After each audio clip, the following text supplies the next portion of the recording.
হাওড়া শ্যামপুরের খারুয়াবেড়িয়া গ্রামে রঙিন আঠা বা ক্লে দিয়ে মাত্র 6 ইঞ্চির ভারত মাতার মূর্তি তৈরি করে নজর কেড়েছে ক্লাস 2 এর ছোট্ট সোহানি। স্বাধীনতা দিবসের দিন বিকালবেলা বাড়িতে ক্যালেন্ডার দেখে তার মাথায় আসে ভারত মাতার ছবি থেকে মূর্তি করার ভাবনা। হাতে জাতীয় পতাকা সহ ভারত মাতার ছোট্ট প্রতিমা তৈরি করে সে। সোহানির পরিবারে শিল্পচর্চার পরিবেশ দীর্ঘদিনের। তার দাদু জগদীশ কারা স্বর্ণপদক প্রাপ্ত মৃৎশিল্পী, বাবা সুমন্ত ও কাকা জেঠুরা প্রত্যেকেই প্রতিমা তৈরির কাজের সঙ্গে যুক্ত।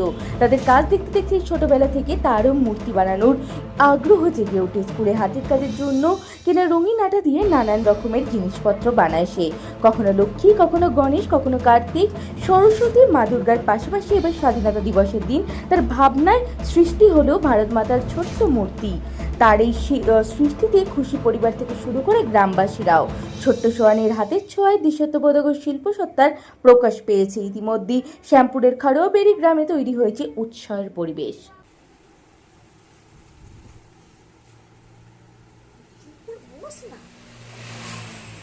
স্বাধীনতা দিবস চলছে, সবাই পতাকা তুলছে, তাই আমি ভারত মাতা বানিয়েছি।